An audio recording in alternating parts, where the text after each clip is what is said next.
superior to the Americans.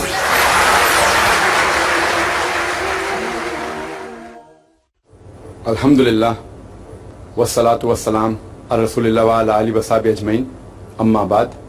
A'udhu billahi minash shaitanir rajim, bismillahir rahmanir rahim. Wa man ahsanu qawlan mimman da'a ila Allahi wa amila salihan qala innani minal muslimin. Rabbi shrah li sadri wa yassir li amri wahlul 'uqdatam min lisani yafqahu qawli. I welcome all of you with the Islamic greetings. Assalamu alaikum wa rahmatullahi wa barakatuh. May peace, mercy and blessings of Allah subhanahu wa ta'ala be on all of you. You are most welcome to ask any questions on Islam and comparative religion or the propagation of Islam. Yes, brother. Assalamu alaikum, Zakir. Wa alaikum assalam wa barakatuh. Last week there was an event which took place in Denmark displaying cartoon, and there is a wide protest going across the globe in against whatever was displayed of Prophet Muhammad, peace be upon him. How should we Muslims respond to this particular when it is catching like a fire across the globe? There was a event took place earlier a few months back in Denmark, which was repeated in the press a few weeks back against the Prophet. The background of it is that 30th of September, one of the Danish newspapers, it published 12 cartoons, 12 caricatures of Prophet Muhammad, which was not in the right spirit, was on the negative side, and many of them were made to defame him. One of them showing him wearing a turban in the way of a time bomb, and along with ladies around him, etc. So this was published on the 30th of September. After it was published, about 3 weeks later, on the 20th of October, the ambassadors of Muslim countries in Denmark and the other Muslim religious people, they approached the Prime Minister and told him what is happening is wrong, and there should be an apology and we should take back all these things, which did not give a good positive response. After that, there were people who tried to tell them that this is wrong. Later on 20th of January, these 12 caricatures, 12 cartoons depicting Prophet Muhammad in the negative manner, showing me the religion of terrorism, carrying a sword, along with women wearing a time bomb on his head, etc. All these things was reprinted in a Norway newspaper. In the Denmark, it was mainly to local people in that language. Then the whole issue took place, and there was a big hue and cry in the Muslim world. As far as the question is concerned that how should the Muslims respond to this thing, these things have taken place in the past also. Such things, whether it be Salman Rushdie, whether it be Taslim al-Nasreen, whether it be in USA, whether it be abusing the Prophet. And as you may be aware that according to a Time magazine report which came on the 16th of April 1979, in a span of 150 years, from 1800 to 1950, more than 60,000 books have written against Islam. That means more than one book a day was written against Islam in a span of 150 years before. After 9/11, it has reached epidemic levels. Maybe several books are written every day, and several articles are coming every day throughout the world, whether on the internet, whether it be on the newspaper, whether it be on satellite channels, whether it be in the form of books or pamphlets, and this has reached epidemic levels. So what should be the response of the Muslims when such articles come or such thing comes in the media, whether it be in the television, whether it be the print media, etc., someone abusing the Prophet or defaming the Prophet? What should be the Muslim stance? And we find people giving different opinions. As far as I am concerned, my opinion is that broadly, if you categorize the way the Muslim should respond to such defamation and such allegations against Islam, especially the Prophet and Allah subhanahu wa ta'ala, broadly I can categorize it in 6 different categories. How can you respond? The first way is replying it in the media, trying to clarify the misconception. And media today, number one best media is the television, satellite channel. Then can be the print media, newspapers, magazines. Then can be in the form of pamphlets, can be in the form of book, internet. So number one is the print media, which is the most important. Any Muslim in any part of the world, whether this thing takes place in a Muslim country or non-Muslim country, this allegation against the Prophet or defamation of the Prophet takes place in any part of the world, the first 3-4 categories can be adopted by any Muslim, whether he's living in a Muslim country or non-Muslim country. So the first 4 strategies which are important can be adopted by anyone, anywhere, irrespective whether the allegation has taken place in his country or outside, whether Muslim or non-Muslim country. So first is the media. Number 2 can be a peaceful demonstration of protest, whether in the form of a congregation, whether giving a letter to the embassy of that country where this thing has taken place. If in Denmark, then you can have a peaceful protest happen and telling the Prime Minister of Denmark that take action against that newspaper, whatever it is. It is a peaceful protest, whether the audience can be few hundred, few thousand, few 100,000, that depends. A peaceful protest. This anyone can do, any Muslim can do, any part of the world. The third type of reaction that can take place from the Muslim, which is positive, it can be a legal action. A legal action. For example, if you can legally pull the defaulters to court and sue them, that's a good way of such things not happening. For example, in USA there's an organization by the name of CAIR, C-A-I-R, which is a very good Muslim organization which picks up these issues. And just to give an example, you may be aware of the Naik, also called as Nike, N-I-K, very famous company which makes sports goods, t-shirts, shoes, etc. And they had made a shoe having some Islamic inscription on it or mentioning Allah at the rear side. So you look from behind, Allah was inscribed, or it was put at the part of the shoe, which is a defamation. So what they did, that they immediately sued them. And to take the suit file, there was an outside commitment between them. That fine, they paid something $17 million, somewhat similar. I think it's $17 million. And they said, we'll give it to the Muslim community, they can utilize the way they want. So they utilized the money to make parks for the Muslims or Muslim education, whatever they did. So this CARE company, or Muslim organization, filed a suit. I don't think so it went into the court because they were afraid the suit would be too high. So they had outside settlement. Whatever it is, whether the court asked them to pay a compensation or outside settlement, it was somewhere close to $17 million, which is, mashallah, very big amount. Very big amount. Maybe, more than 80 crores of rupees, imagine. Just for that one act. And they removed the shoes. Main act was, the shoes was removed, it wasn't manufactured. So legal action. So if anything happens, you can think you can go to the court of law. But in certain countries, suing doesn't work. In India, if you sue it, hardly you'll come to any conclusion. The law is so that the case may run for 10 years, 20 years. So depending upon the country, in USA the laws are very strict, copyright laws are strict, suing laws are strict. So depending upon the situation. So as far as the first and second strategy can be done anywhere in the world, that is by media replying, clarifying the misconception, writing letters, printing books, what is wrong, what is the right picture of the Prophet and Islam. Number 2 is the peaceful protest.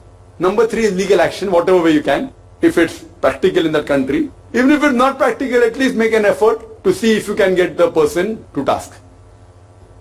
The fourth type of strategy is using economic pressure or business pressure, which may not be applicable again throughout the world. But if you know that by boycotting certain goods of that country where this act has taken place, if act takes place in the country, or that country per se, the Prime Minister is condoning it, not condemning it, that means he's part and parcel to it. Fine, so you boycott that. Like as you know what happened in the Gulf country, many of the people, when the Gulf War took place, they boycotted all the American goods, and there was a big loss as far as to America was concerned. And was an economic embargo or an economic boycott, which no one can object. Internally, people do it. But depending, suppose if I say here that boycott certain goods in America where the percentage of Muslim using is small, so it will be a waste of time. If it's causing an impact and damage to the economy, do it. That is the fourth strategy. The fifth can be a political action. Political action means the Muslim countries themselves, they take a stance that now they on a political level, they tell the Prime Minister of that country that this has to stop, otherwise we will stop your embassy in our country, we will take back our ambassador, whatever it is. So that is the fifth strategy that can be done on a political level, directly. The Prime Minister talking among themselves, the President talking among themselves on a political level that they should stop, they should be apology, otherwise political boycott will take place. And the last and the sixth is a demonstration or any act with force. For example, people may do something and may burn effigy, may pelt stones at the embassy, some people may take a bomb and blast, etc., which is happening, which as far as the first 5 are concerned, there is no problem. No one will object to. Even the people doing it, they can object why? If it's freedom of speech, then we have a freedom to reply on the media. So no one, even if he's the enemy, if he writes against the Prophet and if he reply in the media, he can object it is wrong. Point number 2, peaceful demonstration, no one can object. You wrote against, it is our freedom of speech, we are coming there and we are objecting to it. Peaceful way, handing a letter. No one, not even the worst enemy of Islam can object. No country can object to the second strategy. First, second. Third is boycotting the goods. It's my choice. I don't want to have your goods. I don't have American products. I don't have Danish products. It's my choice. No one can object. Fourth, legal action. I'm taking legal action. Whether the court punishes or gives them a compensation, that's your problem. But no one can object on a suit being filed. Fifth is political. The political party is putting a pressure, which no one again can object. Sixth, violence or force, people can object. As far as the sixth category is concerned of using force, part of it on the lower level, I would not mind depending upon the level of defamation, like burning a flag. May be useful, may not be useful, but no objection. As far as force is concerned, the sixth category, difference of opinion. But the last one, catching a foreigner of that country, a citizen of the country, taking him as an hostage or killing him, this Islam prohibits. Taking an American because they have done that, now I will kill him or I'll take a bomb and blast, this Islam prohibits. So as far as the first five categories which I spoke about, strategies, neither Islam will object, neither non-Muslim will object. The sixth category, little bit force, burning a flag, burning a effigy, most people will not object, and Islam also, you cannot say it's totally haram. But in human being, whether Muslim or non-Muslim, unless it be for murder or for creating mischief, it is as though you have killed the whole of humanity. And if you save any human being, you have saved the whole of humanity. So if you catch the person who's involved in that act, then it may be possible. But catching an innocent citizen of some country, this is totally prohibited in Islam. If you catch the person who's done that crime, and if it is an Islamic country, give him the punishment Islamic law says, I've got no problem. So this is the normal way a Muslim can react.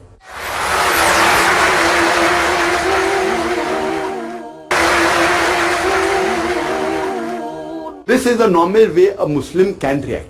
Now as far as this issue that has come, which I told you, the 12 cartoons were made of Prophet Muhammad Sallallahu Alaihi Wasallam on the 30th of September in one of the newspapers, which was mainly restricted to Denmark.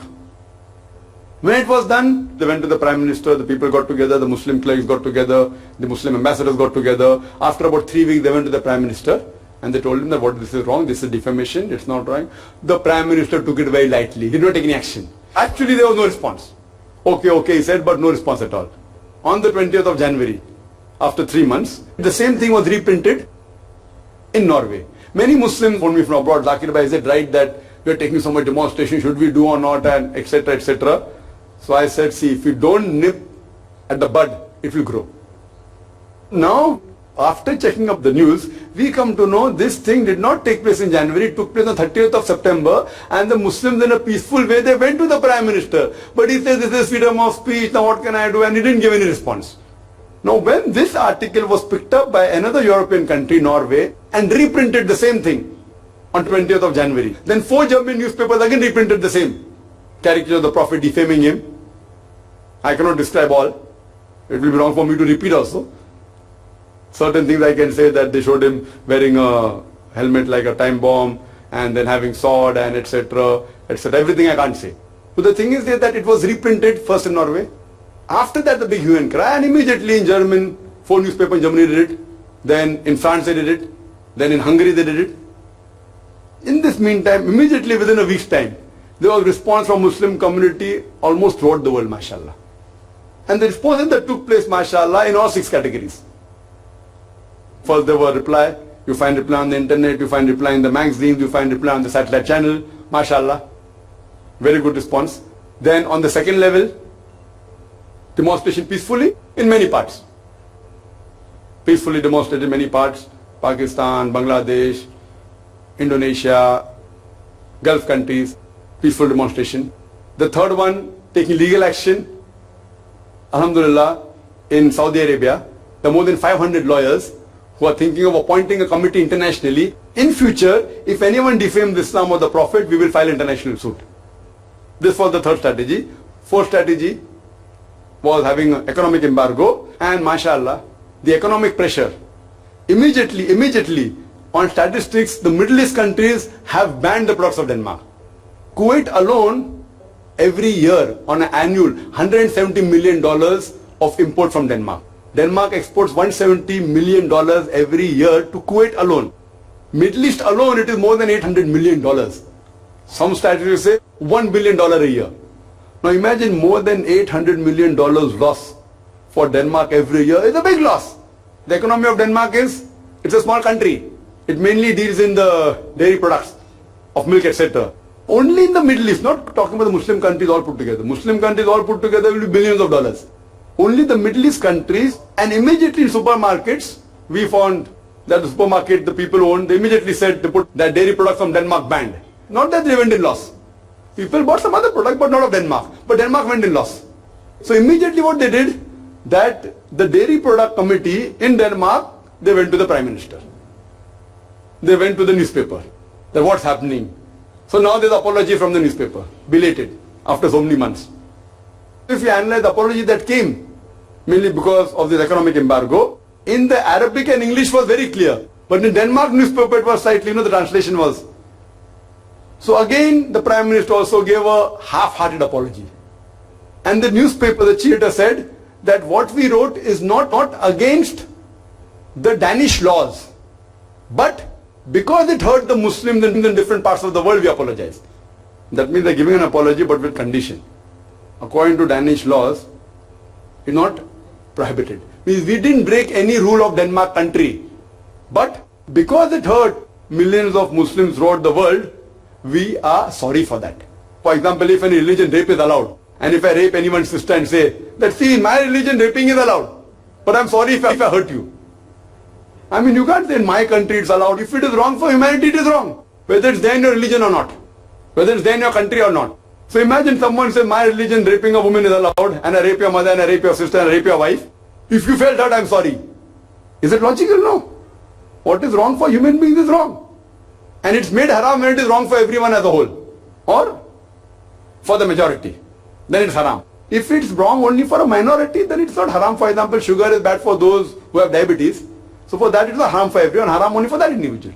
So similarly, the Muslim community throughout the world was, alhamdulillah, using the last strategy, violence. There was in some countries like in Indonesia, they barged into the embassy of Denmark, they broke their windows, they threw rotten eggs and tomatoes. In Iraq, they took the Denmark flag and they stamped on it, they burnt it. Yahan tak ke theek hai, right, wrong. But somewhere in Palestine, they kidnapped a German thinking that he is a person from Denmark and gave a death threat, etc. But they came to know it was German, so they gave to the police of Palestine. In some places, like in London, they took a big banner that if you don't top it, 7/7 will take place again in London, indicating that a suicide bombing will take place. Which I feel that this is now again going outside the fold of Islam. The sixth strategy part of it. Other five strategies, alhamdulillah. Sixth, little bit burning of flags. Some may say no, some may say yes, but can't say totally haram. But killing innocent people is haram in Islam. So here we analyze one thing good that took place was that the American papers didn't publish this at all. UK government by itself, they spoke against Denmark. All the other European countries, most of them supported Denmark saying it is freedom of speech. But Jack Straw, the foreign minister of UK, he said there is freedom of speech, but freedom of speech doesn't mean you can attack any religion or you can defame someone. Same thing with America. America condemned it. Why? Because maybe all these past effects that took place in America and UK, so they were more political wise. Not that I'm condoning what they did earlier. But now they realize that all these small issues of caricature, the loss is billions of dollars. Even BBC. So all these people, especially in USA and UK, they took a stand against what happened in Denmark. They were in favor of the Muslims. But the other European countries, Germany, Italy, they said it's freedom of speech is there, so what's wrong? In France, this was published in France. The chief editor of the newspaper that published the article in France was removed, sacked. In France. France again took a middle stance. In Jordan also someone reproduced it, a Muslim person. He said, I wanted to make Muslims aware what is going wrong, but even he was sacked. Here we realize that our reaction should be such that basically we should clarify the misconception. Now if we take to hardcore violence, killing innocent people, it again gives a negative picture of Islam. But as far as the other first five strategies I said is the best, no one can object. If you are saying the freedom of speech, we have freedom to write back, reply in the media. We have freedom to put a silent protest.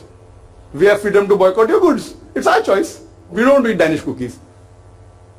We want to file a legal case. We want to have a political, we say, if that's freedom, our politics, we will cut ties with you. And this, mashallah, we did not take place earlier. This I feel is one of the first few times that, mashallah, the Muslim Ummah as a whole, they reacted very well. Not that immediate reaction was there. They gave them time to Denmark, the Prime Minister.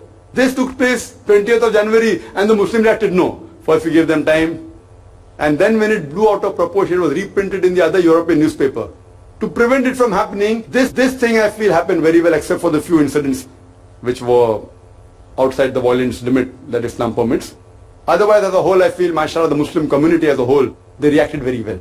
And the newspapers, whether in the Gulf countries, whether in the channels around, mashallah, as a whole, I feel the reaction was very good. But each one gave their strategy. But the Muslims should be told as a whole that the various strategies are available. Though each country took one strategy, alhamdulillah, but as a whole, if you are aware, on an individual level, here sitting, we should do what we can for Islam. So at least we can reply on the internet, write an article, whether they publish in the newspaper or not, pamphlet, whatever it is, help someone. So media, everyone can take part. If you feel a peaceful protest will make a difference, do it. Some part it may not make a difference because the country having a relationship with that country is very small, so they're least bothered about it. But if the economic thing is there, then they're bothered that the embassy should function properly, there should not be any backlash. So seeing all this scenario, if we take the strategy and give a reply, inshallah, we'll see to it that we will be able to clarify the misconception in the right way and promote Islam in the right way. Hope that answers the question. وآخر دعوانا الحمد لله رب العالمين. يا رب إنك أنت السلام منك السلام إليك السلام فيا رب إنك أنت السلام منك السلام إليك السلام لأمرك يرجع أمر الأنام بين يديك القلوب